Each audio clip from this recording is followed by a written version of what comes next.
તો રાધે રાધે ગાઈસ, સ્વાગત છે તમારું મારા એક નવા બ્લોગમાં. તો આજ અમે લોકો ફૂલ ફેમિલી સાથે જાય છીએ ચોટીલા ચામુંડાના દર્શન કરવા માટે. તો ચલો આપણે જઈએ. તો રસ્તામાં જડી ગયો આપણને રેલવેનો ફાટક. આ ટ્રેન ક્યારે પૂરી થશે કાંઈ નક્કી ન કહેવાયો.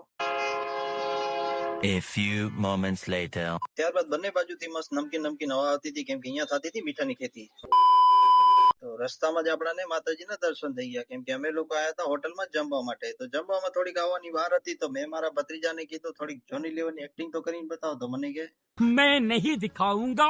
તો ગાઈસ ફાઇનલી અમે લોકો પહોંચી ગયા હતા માતાજીના મંદિરે. તમે જોઈ શકો છો. તો માતાજીનું મંદિર અહીંયા નથી, લગભગ 920 સીડી ચડશું ત્યારે માતાજીના દર્શન થશે. તો ચલો આપણે જઈએ. તો લગભગ સમજી લો ને કે 500 જેવી સીડી ચડીને અમે લોકો અહીંયા બેસી ગયા થાક ખાવા માટે. તો સીડી ચડ્યા બાદ સીડી ચડતા ચડતા અમને તો થાક લાગ્યો, આ ભાઈને તેડાઈને પર થાક લાગતો હતો. જુઓ, તો આ છે મારો ભત્રીજો બાબુ. એના માટે જ આપણે અહીંયા માતાજી આવ્યા છીએ, કેમ કે એનું નામ દેવાનું છે માતાજી. તો ફાઇનલી માતાજીના દર્શન થઈ ગયા. તમે પણ કરી લો ને અમે પણ કરી લઈએ. ત્યારબાદ અમે લોકો આવી ગયા સીધા સેલ્ફી પોઈન્ટે સેલ્ફી પાડવા માટે. ત્યાં આગળ ઢગલો એક ફોટા પાડી રિટર્ન જવા માટે રવાના.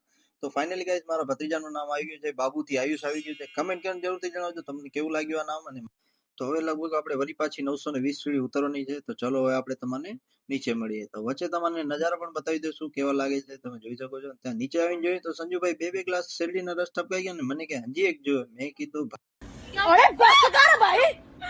તો ત્યારબાદ અમે આવી ગયા સીધા મેળામાં કરી થોડી ઘણી માતાજીની તસવીરની ખરીદી. અને ત્યારબાદ અમે લોકો થઈ ગયા રિટર્ન જવા માટે. તો આજ માટે આટલું જ. મળશું પાછા એક નવા બ્લોગમાં. ત્યાં સુધી બધાને જય માતાજી.